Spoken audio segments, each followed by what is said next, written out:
Hello, everyone. Welcome to Whisper Words of Wisdom. It's episode 16 with RC and Shirley B. And today we are going to talk about feminine energy and bringing balance between the masculine the masculine and the feminine energy.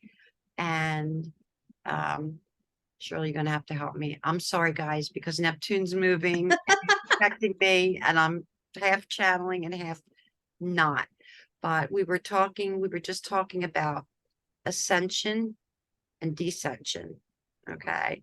So she asked me to open with that, and I'm gonna pray that I can remember the wording. So please make allowances for me today.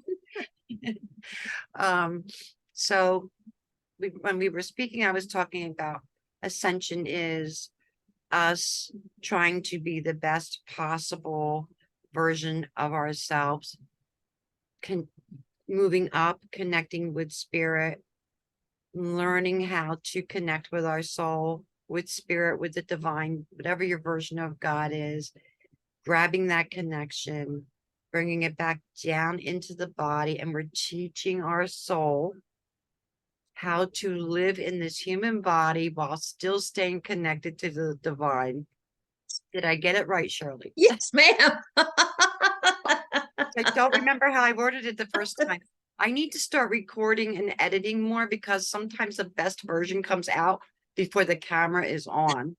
So I apologize. You know what I was thinking, and this is for all of you. We really should record when we first get on together, because first of all, we're a hoot. That's beside the point. We don't do drugs. No, we don't do drugs. We don't drink. But it is yeah, it is a we like to kind of chat with each other before we come on, and just kind of think about and throw ideas back and forth, and so many of them should have been just recorded. We don't do what we're supposed to do anyway, so it doesn't matter. Right. So it really is, it's kind of neat to share our time together, because one of the things that I love about being with Robbin is her ideas, her thoughts so beautifully tie into my experience. And in my experience ties very much into her thoughts. And of course, you all know she is a wonderful astrologer. She has so many beautiful gifts. You do. And she literally, she and another woman who we had on here earlier, Mary Kate, yeah. Fallon was on here several weeks ago. And between the two of them, they have convinced me of the power that is involved in astrology. And because I see it, that they tell me all the time, Shirley, I'm telling them what I'm going through, and they're going, oh yeah, you're right in line with the astrology. And it took me a while to really begin to look at that and say, oh, they're right. You're surrounded now because you have another friend that's also quite proficient with astrology. Yes, she does the same thing. So yeah, and the important thing to know, I mean, I had to find out for myself, and I think you all might too, is that not all of us are going to be astrologers, but there are enough people out there now on, friends, your own friends, plus on different YouTube channels and things like that.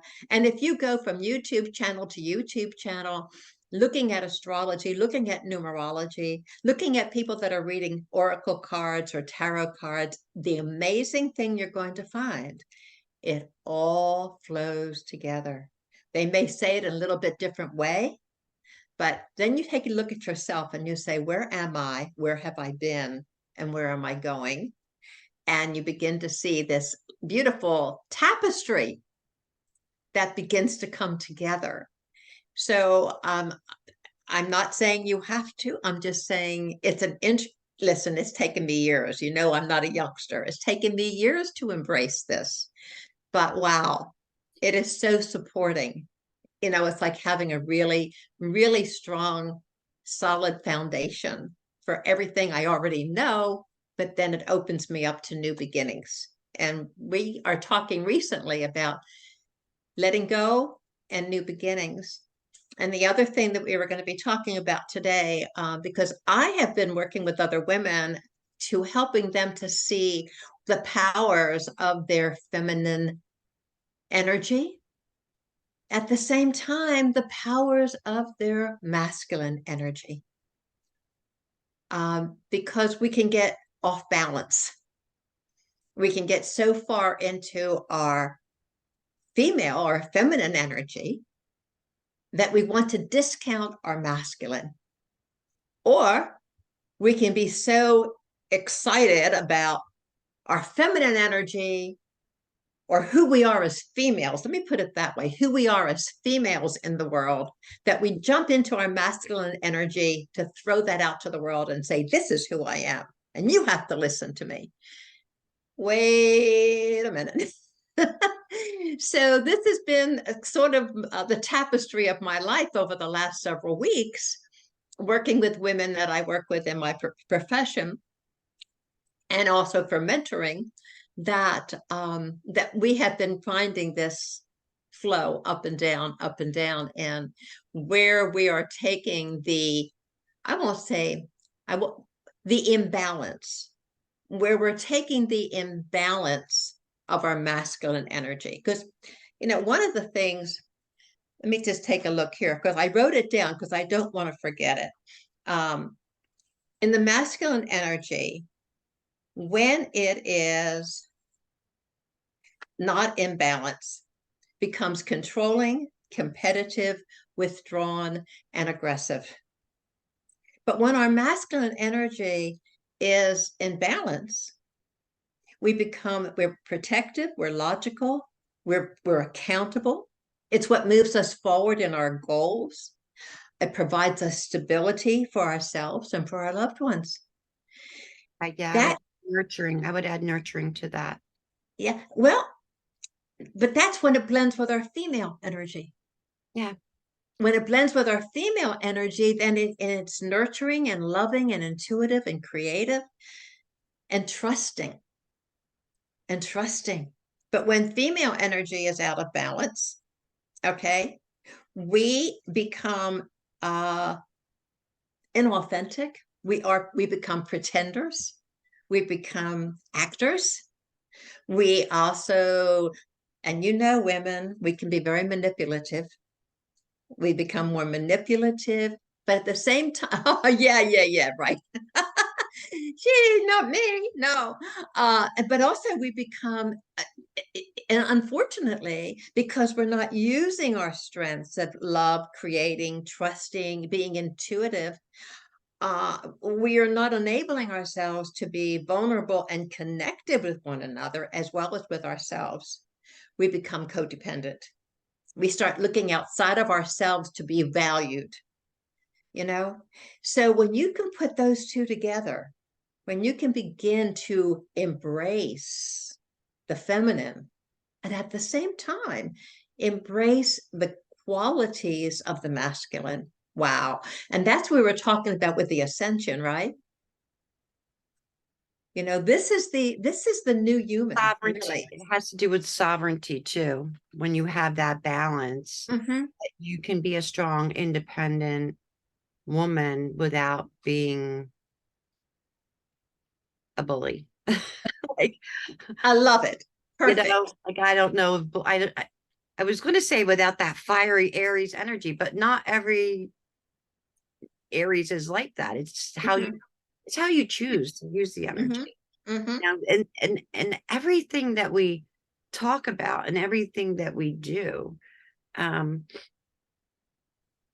always try to bring clarity with the balance that there's masculine and feminine in everyone. Absolutely. Sometimes you will find men that seem to have more feminine energy, and you will find women that seem to have more masculine energy. And some of it is just part of their human design. It's their makeup. It's also their chart. It's like reading somebody's chart.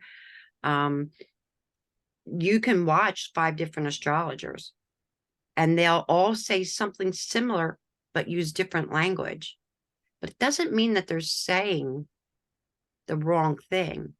They're just each telling the story in their way. Mm-hmm.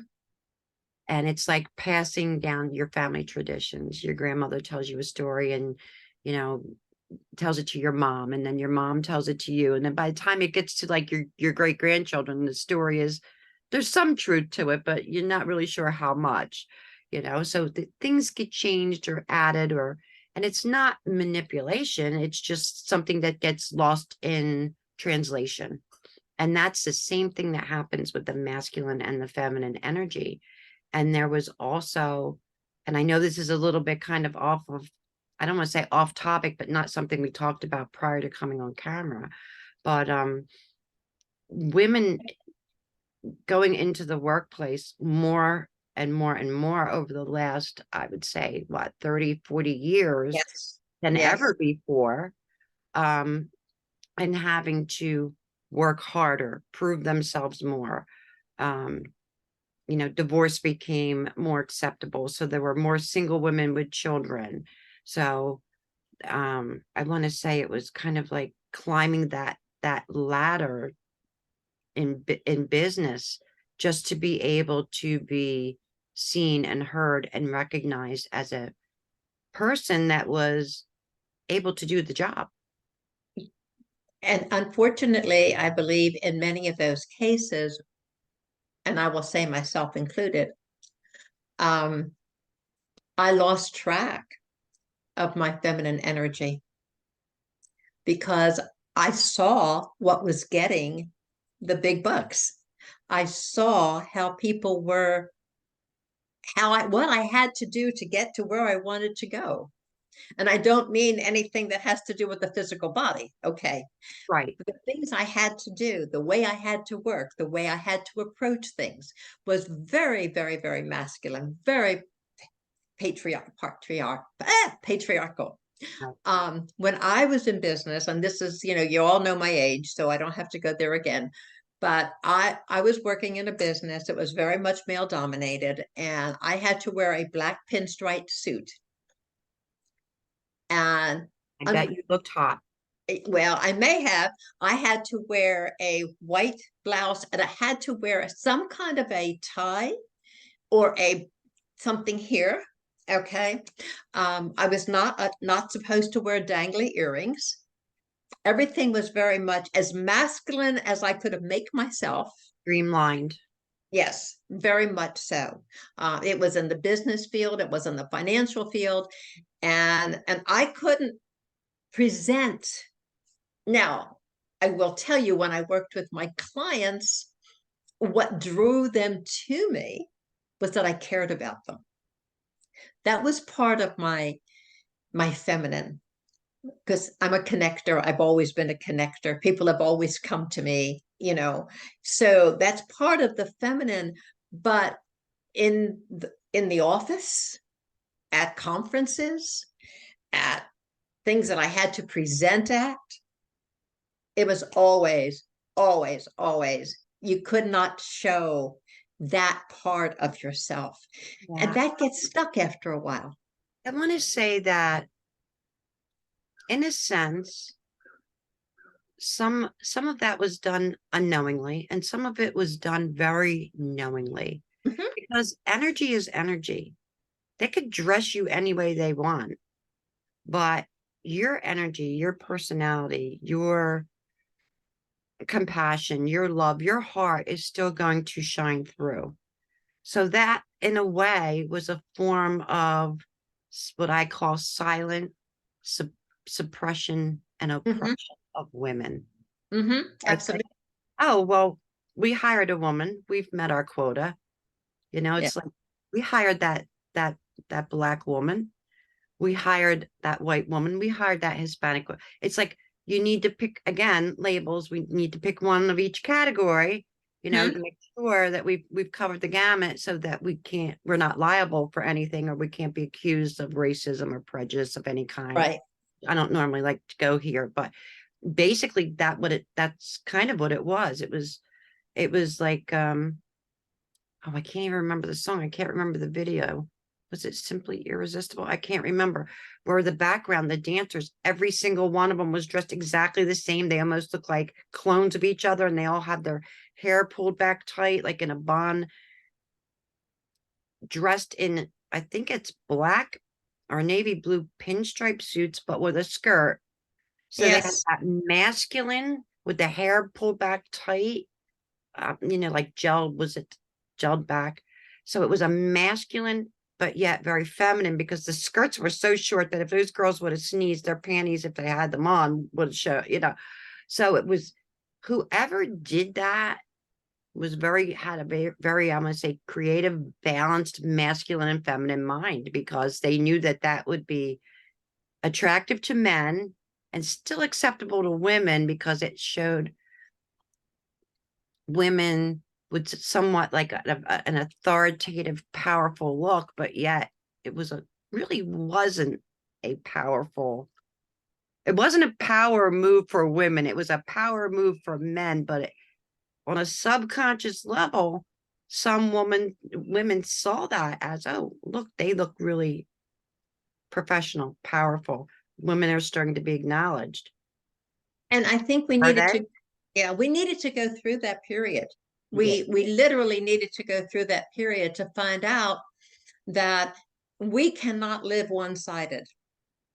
The the human that is really beginning to rise now in this new wave of energy and compassion throughout the world, the women that are rising are ones that are bringing that recognize the positive aspects of masculine energy.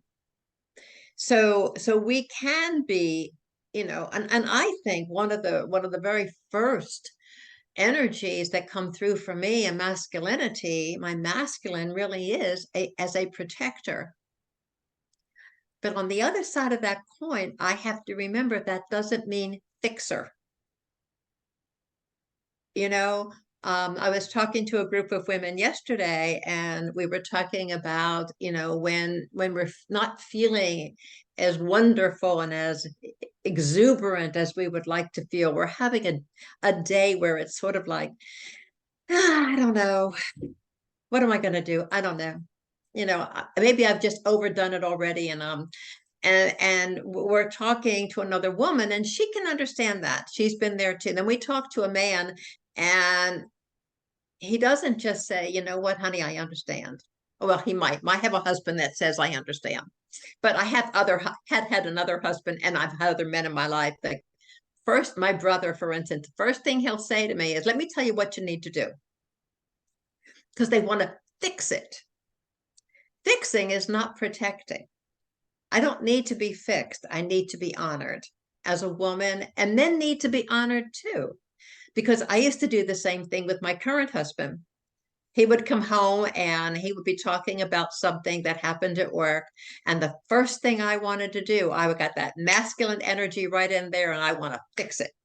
I want to fix him, fix it.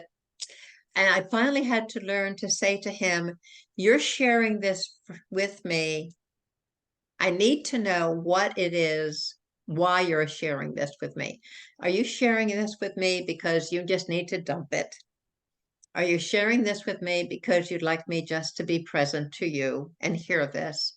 Or are you sharing this with me because you would like a suggestion of maybe another way of looking at it or something else that you could do?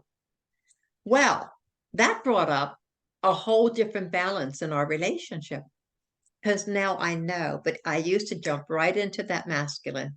Let me fix you. And that is not feminine energy.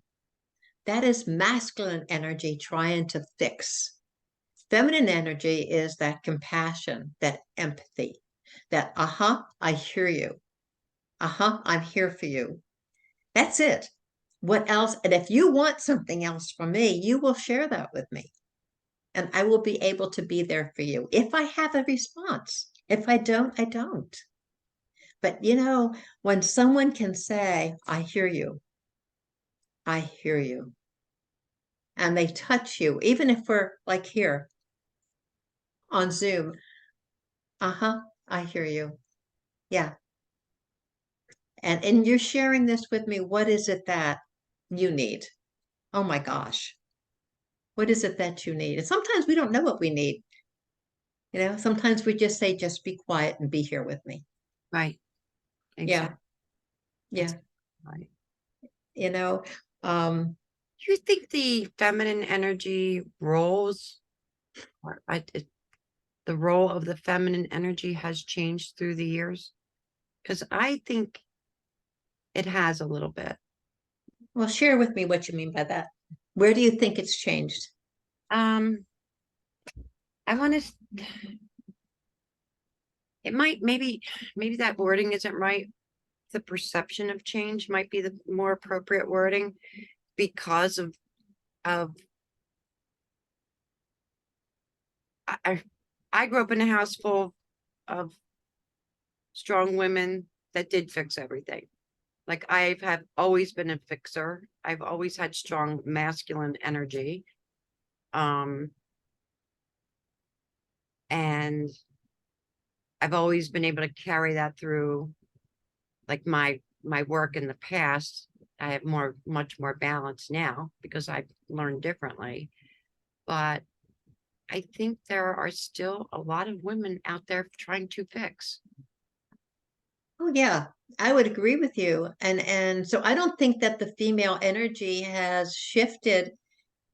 I think all right, how am I going to put this? When I say shift, I'm saying like the way culture has changed, the way the times have changed. Yes. When you think about a Native American woman, and now think about somebody that's maybe going to be here in 30 years when we're no longer here. There's the same feminine energy underlying, Yes. but the outward energy, how is it being portrayed? How is it being received? Is it actually being seen and heard in the manner in which we think it is? Did that make sense? I'm not Yeah, sure. I think I like that you used a Native American woman, but also I think way back when women were really honored. It's interesting. Many years ago, when I was very active in my Catholic church, and I was involved in a group called Crescio, and we would do retreats for women, and we would take them through a process over a 3.5, 4 day period, actually a 3.5 day period.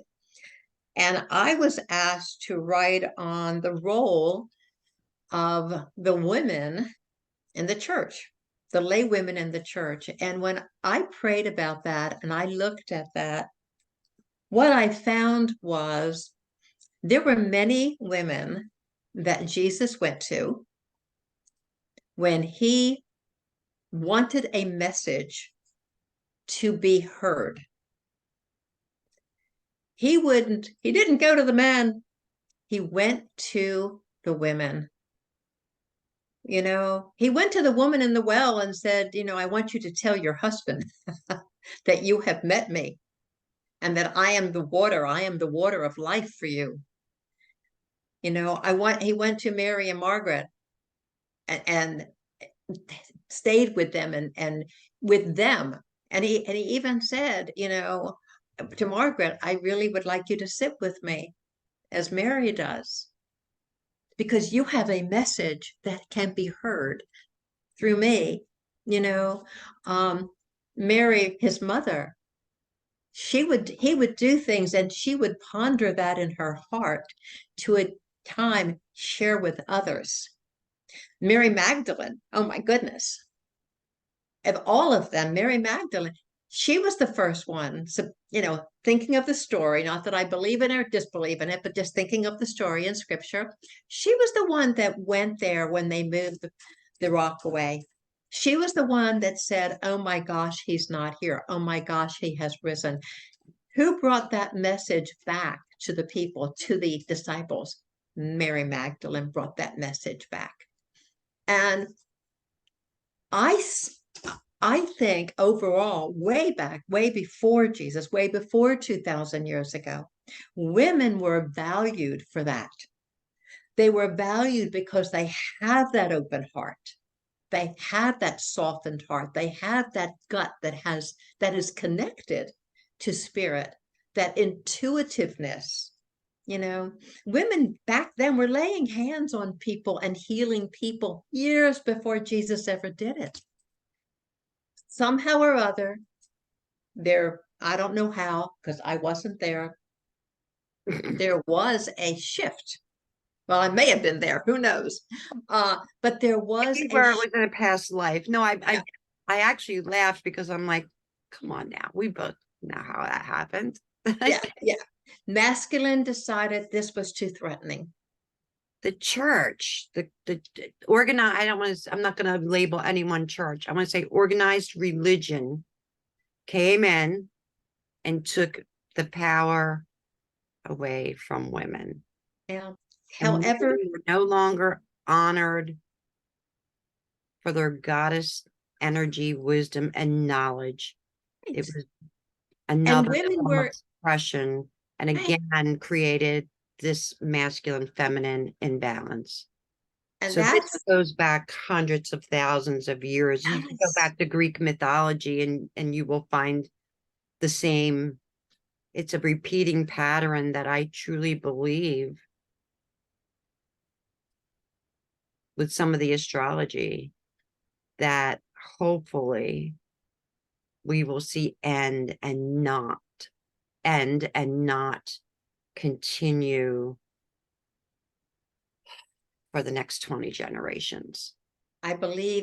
Personally, I believe that is so. That's when I did this. That is where we are rising. That was what you were talking about at the beginning of the show. You know, we are rising in that consciousness. We are ascending.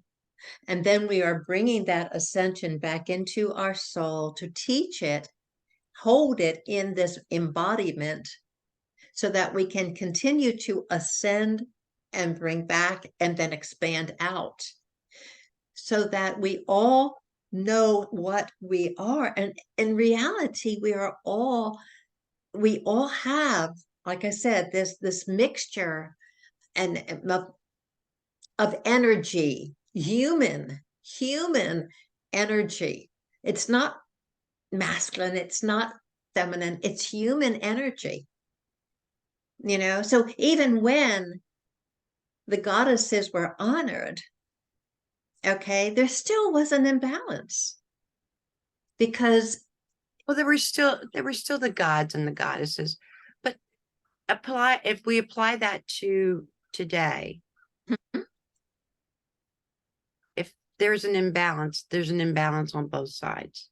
So where would you feel that the imbalance would be in the masculine energy for men or the feminine energy for men? Because again, this is a human thing that we've been yes, it is a taught. human thing. Men don't cry, men don't wear pink, men don't do that. You know, that's not masculine. You know, men don't do ballet. Unless there's something other than masculine. Not unless they're really in touch with their masculine and feminine side, where they don't Yes. give a shit what other people say or think. But when you look at it from a masculine side, like I remember, well, I wasn't technically there, but I remember the first time I ever had like a male nurse when I was in the hospital. And I'm thinking, he's like, hi, I'm so-and-so, I'm your nurse. And I'm like, what? Like not to be rude, I had never Encountered male nurse or heard of a male nurse. And, times haven't changed. I mean, this is years ago. We're all yes, right. that transition now.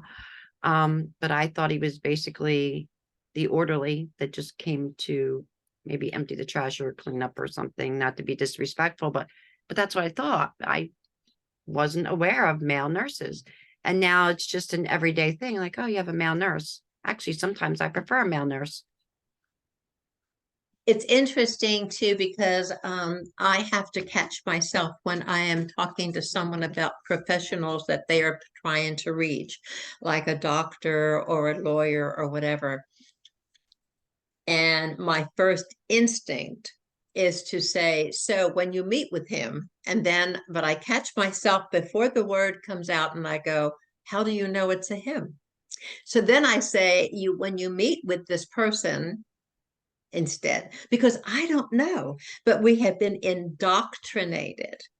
That's the thing that happened to us as human beings, not just as women, but as human beings. We became indoctrinated to this is what women feel, and this is how women act, and this is how women are.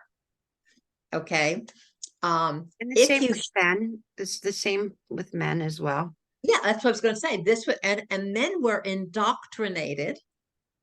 They were indoctrinated in the same way. So a man shouldn't cry. A man should not have sensitivity. Um, a man is not supposed to be intuitive. What is that? Intuitive. I'm logic. Everything is logic.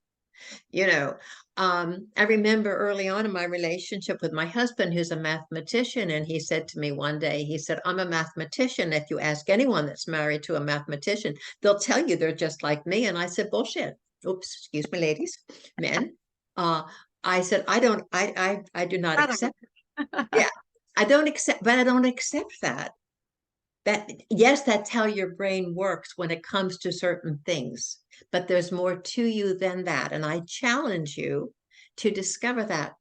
Now, we were married for quite a while, and then we went to look for a Jeep. We wanted a ragtop Jeep. And there was one that was this army green. Mhm. I saw one that was mango colored. Oh, and she was pretty. She was really pretty. And I said to Bob, take a look at that one. Now, I already had a car, so I wasn't looking for me. But I said, take a look at that one. And he did. And he said, yeah. I said to you, can you see yourself driving that? He said, I will drive it. And then we'll see how I feel driving it. And eventually, Did he call it her? oh, yes, all of our cars are females. The beauty. All of our cars are females. The one we have now is Cherry Blossom because she's a dark, bright, like a cherry. And so, but the thing is, an open mind and a softened heart. And he loved her. And I'm trying to think what her name was. I can't remember it off the top of my head. It's been quite a while, but I know he would tell me in a heartbeat. I don't think I've ever seen a mango colored car. Oh, she was beautiful. She had a tan top, and she was just really a beautiful breed. But the thing is, we've been indoctrinated. Men don't drive cars like that. Well, Bob did, and he drove it for years and years. He loved that Jeep. And women don't do this, and men don't do this. Why? There are some things, but I have met women welders. I have met women mechanics, and I have a nephew. He and his wife run a nursery for children 4 months to 4 years in Washington State. And you know what? He isn't the administrator. She is. Now he is in the Army Reserves. He has served 2 tours in Afghanistan and 1 tour somewhere else in the East. He has been blown up more times than you can count. And he loves being with the children.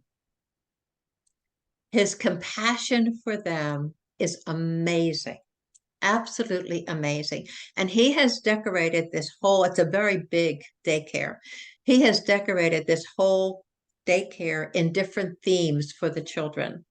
So this is a person who has been through so much that has really defined his masculinity, being a soldier, and at the same time has embraced his compassion, his empathy, his connectedness. He can connect on that level with little children, and his daughter is also in that. My daughter and my niece-in-law is strictly administrative. But there's also to that connection with that compassionate side of him because of what he's been through in his Absolutely. life. He Mm-hmm. knows tomorrow isn't promised. Exactly. So he has that embraced that childlike curiosity. Mm-hmm. And I don't really think that has anything to do with a masculine or a feminine energy, because I've seen a lot of men, when they think nobody's looking, get down on the floor and play Barbies with their daughters or Oh, nieces yeah. or whatever. And they really enjoy it, but they have to make sure that there's no other men looking. So they do still have a little bit of insecurity. But I think that's changing as women have had to go back to work more and more, whether they're single or not, because And also, in as this men have country been, right now, it's a 2 income family. and as men have been given, uh, what do they call it? When they give them time off. Right. They give them maternity leave and all now. Maternity, some places give maternity leave for the father as well as the mother. Kind of family leave or something. I Yeah. forget Yeah. what they're calling it for men, but yeah, it's basically it's really beautiful. But the whole point of all of this is for us to really look at all of these energies and recognize that all of these energies are a part of us. And we don't, just because we were indoctrinated to deny them as good. When a woman is assertive, she's considered loud. And I can be very assertive in the softest voice possible. And somebody might think I'm being loud. Okay. But I'm not. I'm being strong. You are an expert at, I'm not going to say manipulation, and I do not mean manipulation, but if you would say someone else I know, I would say a manipulation, because some, like you said, some women are very, but again, that's a human thing too. I've seen men really manipulate to get what they But want. manipulation comes out of fear. Right. And manipulation But you is know when how to get what you want. You can be soft and strong and compassionate and still stand your ground. and still, mhm. And it doesn't mean I'm always going to get what I want, but I'm not going to change perhaps what I want. What? You're good at it. You're good at it. And I don't mean that in a manipulative way. I mean it because of your experience, your life experience. When you commit to something, you're committed and you stay committed and you find a way to keep that commitment. And it's only, you know, hell and fire water that keeps you away from, whatever it Yeah. is that you But can. that is also, and that is part of my masculine energy. Yes. That commitment, that setting a goal, that attempting to reach that, coupled with self-care, self-love, recognizing when I'm pushing too hard, that it's not in my highest good at that point. Come back, readjust, move forward again. It's the balance between those energies, all of those energies. And why can't we just call them human energies? The human experience. And that's, I think, what we're shooting for anymore. What you were talking with the ascension. I think that the label thing, and it seems to come up a lot with us because we both do not like labels. And I think with some of the things that are going on in the world, especially with, and I'm only going to graze over this very lightly, okay? especially with the, what are they calling it? I forget, non-binary Mhm, sexual choices or whatever label they have given mhm. themselves now. I think that people have learned that labels aren't working. Mhm. They aren't working because no matter what word we use, it seems that we can possibly offend someone without meaning to. Mhm. So I think we're becoming more and more mindful of just our humanness. Humanness. Isn't that beautiful? Our humanness. My husband, who was in recovery, just celebrated 35 years in recovery from addiction, from alcoholism. And one of the things he says when he speaks to people is that coming into recovery and doing the things that he does in this 12-step program enabled him to begin to become human, to embrace his humanness, to be a human being instead of self-centered, egotistical, arrogant, all of those things that not only push people away, but lock you in, you know? Yeah, and I And think it's important to realize too that we all have all those qualities within us. It's mhm, how we use them. how we use them. And all be a narcissist. We can all be Mother Teresa. We all have the ability to do that, to be that. Yep. It's a choice. It is a choice. Um, Lots of times it can be a learned behavior from the way you've It grown up, what you've been exposed to, or whatever. But once you learn what is appropriate and inappropriate behavior, then it becomes a choice. Okay. I mean, for you and Bob, you went through recovery. Okay. I mean, I hope I'm not overstepping boundaries here. But you went for a reason.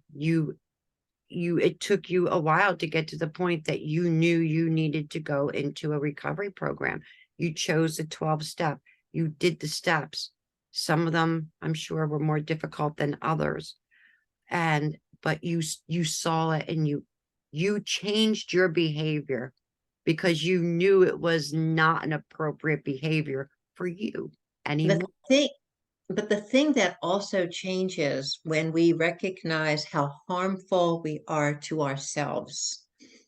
We first begin to recognize how harmful our behaviors are to others. But then we realize how harmful it has also been to our very being. And this being cannot tolerate that kind of behavior because what I put back out always comes back. And the lack of self-love is killing. It is what destroys most people is the lack of self-love. And That's what I was so gonna say. It's not only the physical pain, it's the emotional pain. And I it's the think emotional lots of pain. times the emotional pain far outweighs the physical pain. Absolutely. Absolutely. And the neatest thing about it all is that as you uncover, and my favorite words are, uh, uncover, discover, and recover. Um, we we find within ourselves that spark of life. We find that spark of life, and somehow or other, we begin to want to unlayer more and more and more so that that spark becomes a flame, and that flame becomes a bonfire, and that bonfire just begins to flow all the way up and through us and out and then back. Because no matter what I put out, it's going to come back to me. And that is why I desire to express about this energy, because it is within us. It is so powerful within us. And if we can find that balance of integration, and that's my entire goal right now is becoming much more aware of the integration of all the energies and stop labeling them, allowing And why are you doing what that, Shirley? And why are you doing that, Shirley? why Because am I doing astrology. is that it? Oh, there you go. So, Smile when you said the fire, because this morning Tracy did something and I missed it. I got up late this morning. I didn't get up until 6 a.m. is late for me. And she goes, if the one time, if Robbin was here, and blah, blah, blah, blah, blah. So I answered the question, I was typing it all out, and I described it as the energy of a volcano erupting, coming up through us right now. And that would be the Mars. That would be the that last Aries super moon.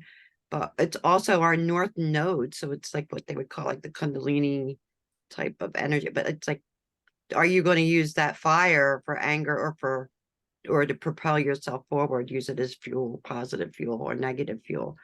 So that I always find it so interesting how the astrology just falls out of your mouth, and people that don't believe in it, they crack me up all the time. Well, what I would love if you would wrap up our session today, just think about how everything we talked about today, can you envision how the astrology is working today? What's happening now? What's moving on into this next week, maybe? Yeah. And how that might even blend in with what we've been talking about? Well, we have the north and south node. One is in Libra, which is all about balance. That's The the north node is where we're going, and the south south node node is is where we've past, been. where we're Uh-huh. coming from. It's where we're coming from. Okay, so the south node is in Libra, and Libra's about balance. Okay, and the north node is where we're going, and that's in Aries. And we just had that super moon in Aries. So there's a lot of that masculine, fiery energy, but it's also a blended energy. And the next moon coming up, which I want to say, I think it's like on the 15th of October. It could be the 14th, it could be somewhere in that time frame. I haven't really gone that far ahead yet. Is going to be in Libra after this Aries. So what it's doing is it's a little bit hard to understand if you don't understand astrology, but I'm going to try to make it as simple as possibly, Thank you. respectfully, so that everyone understands. So Mars is traveling with the sun in Libra. Mars rules Aries. So we have Libra here, Aries here. They are complete polar opposites, well, depending on where it is in your chart, but they are complete polar opposites if we look at them like this, okay? Complete polar opposites. So Mars, the ruling planet of Aries, okay, if Mars were in Aries, this would be several volcanoes erupting. It would be like hell on earth, fire, anger, really misplaced anger kind of energy. But because Mars is traveling with the sun in Libra, Libra's bringing balance to it. So it's tempering the anger. Okay. So for a lot of people, by that being there, it's bringing that more balance. So it's kind of it's giving you the opportunity where if Mars were in Aries, it would just act. It wouldn't even think. It would just be like, you would say something and it'd be like this. With it being Mars being in Libra, it's Libra will think before it speaks, because Libra likes to keep everybody happy. Okay. Libra is us and we. It's more collective. Aries is I and me. How does it serve me? What do I want? Okay. And here's Libra over here going, I want to do good for the world. I'm the collective energy, like a mother, almost kind of a very similar nurturing type of energy. So she's got Mars, I want to say, on a leash, kind of on a leash. So she's making giving Mars the opportunity, and she's going, hey, think about that before you take the next step. So it's bringing some more balance to the energy. So now we have Venus, which was retrograde and started moving forward, and it comes out of retrograde shadow on Friday. And what is Venus? Venus is all about love. So it's how we love, who we love, the way we love. It's about money. It actually rules Taurus and it rules Virgo, the healer. So we have healing and we also have money being thrown into the mix. We have Jupiter and Uranus in Taurus. Okay, Jupiter is expansion. Taurus is earthy. So it's telling us to ground down into the earth. Libra is air. Okay. So we want to be mindful of our words, what we say. Remember that harsh words cannot be taken back once they are said. All right. But the Uranus in Taurus, Uranus is the great awakener. It's electricity, it's lightning. It can, I don't want to say it can control weather, but I wouldn't be surprised. Like, oh my goodness, the last time Uranus was in a certain placement, I'm like, oh, we're going to have a thunderstorm, and everybody's looking at me like it's crazy, like I'm crazy. And it was like the one day that we had the storm that took out the tree behind. My goodness. Those dead leaves right there took the whole top off of that tree, and it was like some tornado went through it. Just everything opened up for like an hour, and then it just went away like it never happened. I still say it was a tornado touchdown, even though the Weather Channel doesn't, whatever. But it has that ability to just, it's surprises. Whether, and I'm not going to use negative or positive. I don't like that. It just surprises, and you just never know what it's going to be. It could be you hit the lottery, or it could be, oh, you forgot to pay that bill and now you have late fees to go with it. So we put all of this in the mix. So Venus coming out of its shadow is a beautiful, beautiful thing, because it also means that what we love, or what we thought we loved, well, I forgot Neptune. Neptune is actually very active today, which is why my brain is doing this, because it's one of my ruling planets. But Neptune can sometimes make things foggy. So clarity is coming. So we're being able, it's like being reborn. We're able to see with new eyes. It's rebirth. We still have Pluto retrograde in Capricorn. So, which is why you're probably seeing and hearing things in the news. It could be, I'm going to say, people that we thought would not do things that they have done, that are being brought to the forefront. Like something in our country happened yesterday, a high-ranking government official. But it's not just government, but because I'm using government as an example, because it's the top-down type theory. It's usually someone that's in a position of power. People who are misusing power are being brought to their knees. Pluto deconstructs to reconstruct. That's why I call it rebirth, regenerative energy. Okay? And that's all happening inside of each one of us too, right? It's all happening inside of each one of us, and it's happening individually and collectively. So with Venus, we're seeing love with new eyes. Yeah. Less love of material things. And we're starting to see what's really important to us, which is the heart, the connection, the collective energy, the helping your neighbor. Remember, like 50 years ago, you knew everybody on the block, you knew their name, you knew their kid's name. And if you were doing something, no matter whose mother it was, you got grabbed by the ear, drug home, kicked in the ass.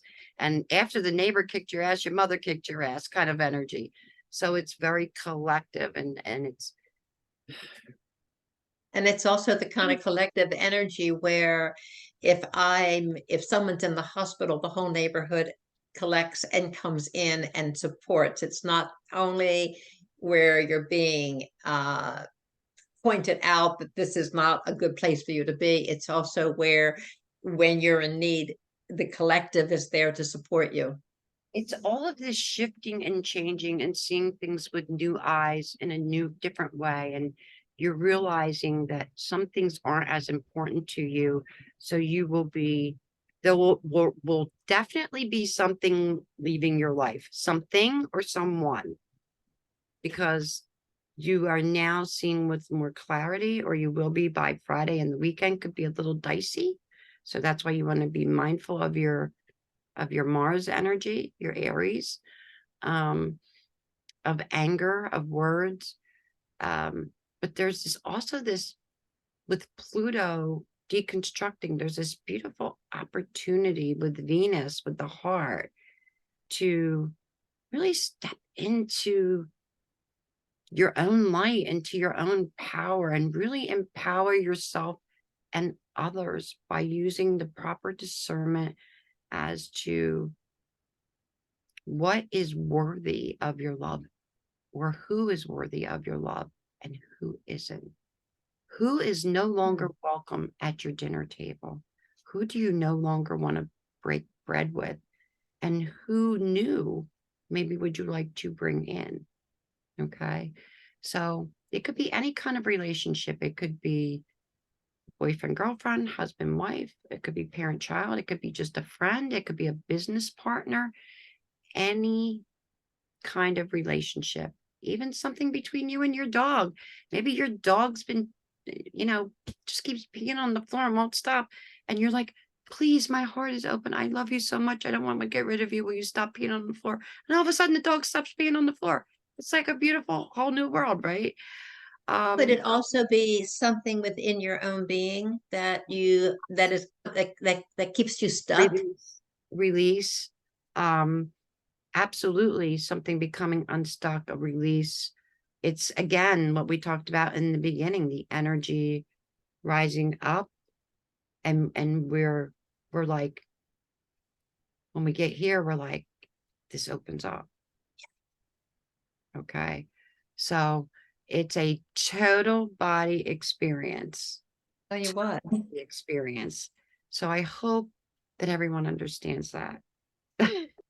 Well, it looks like we're not coming just put a message underneath, and I'll do the best I can. Okay, thank you. But I think I love what you say. I love listening to it. It helps me to envision the rest of, and this week and coming into the following week, that there is going to be some shifts and changes, and I don't have to dwell on it, but I have to be aware of it when I see it or feel it or begin to experience something shifting. And not to be afraid of it, to know that this is a part of the whole process of releasing and rebirth. And it's also, I want to say, I did forget to say, and this is really important, love of self. Realizing that we're worthy of our own love, and that we now love ourselves, and we know our worthiness, and we're seeing that, which is why some things or some people are no longer welcome in our life, because we're no longer going to allow them to treat us in a manner that is not respectful or acceptable to us. So it has a lot to do with that as well. And So will there sometimes be people over the because weekend, especially. will there be sometimes too that people will just leave because they don't resonate with us anymore? Absolutely. And they will leave.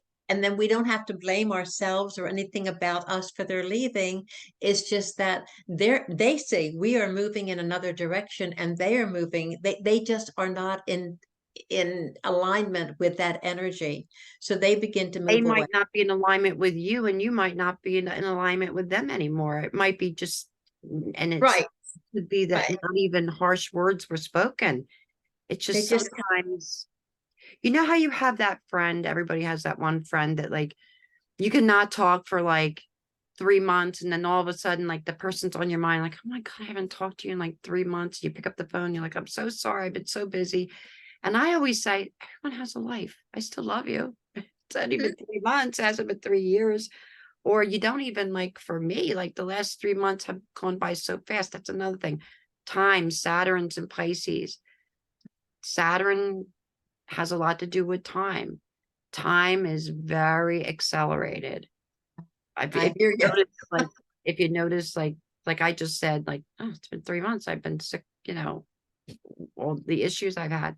When I look back, I think, I can't believe it's been 3 months. But in another way, I'm like, oh, it's been 3 months. You know what I mean? Only because I wasn't doing something that I enjoyed. That it feels slow sometimes in the moment. But like now, like they would say, hindsight's 2020. Time is very, very accelerated. And Saturn is the teacher. It's the great, it's the teacher that teaches you the hard lessons, but it's the teacher that while you're in the teacher's class, you might not like the teacher, but once you graduate and you look back, you're like, I am so glad that teacher made me do that, because otherwise I'd really not be where I am now. Yeah. So it does teach the hard lessons. Well, thank you, my love. I appreciate that. And I would hope that we'll be able to do something like this at the end of each one of ours, because you have that gift to offer us. I'm not going to put that on you as a demand. I just feel like, it took me a while to really grasp why it was important for me to experience what you have to say and others have to say about astrology. And it has certainly helped me in going through some things when I realized, oh, wait a minute, Robbin said this, or Mary Kate said that, or one of the others that I follow. Aha. Oh, easy does it. Breathe, move through it. So I appreciate that so much. And it's so much a part of who you are. In some strange, weird, probably effed up way to somebody else, it brings in this sense of normalcy to what other people would think would be my abnormal, I guess. And just I'm going to say be very mindful over the weekend, especially again of words, because we don't want to purposely hurt someone. And if you do, then I would say go back and rethink that, where that energy is coming from, because my first rule is do no harm. Thank you. So love you. Everyone, remember to like and share with everyone you know, and you know where to reach us. And if there's anything that anyone needs assistance with, you can contact us. Just leave a message under the video, or you can contact us privately through Messenger. Shirley and I now have the website up. It is not 100% complete. It's about 80% complete, but there is some information in there. So it's at robbincarroll.com. There's also a blog with some articles. Shirley is going to be a major contributor to the website. She's going to have her own page and be doing her own thing as well. So we are doing this as a collective, and I'm pretty sure Tracy's going to come in as well. I wanted this to be a collective energy because we are all so connected and similar and yet different, so that we can cover and offer so many things to different people and all their belief systems. So, and as always, I love you. And we love all of you. Have a beautiful, blessed week, and namaste. Namaste.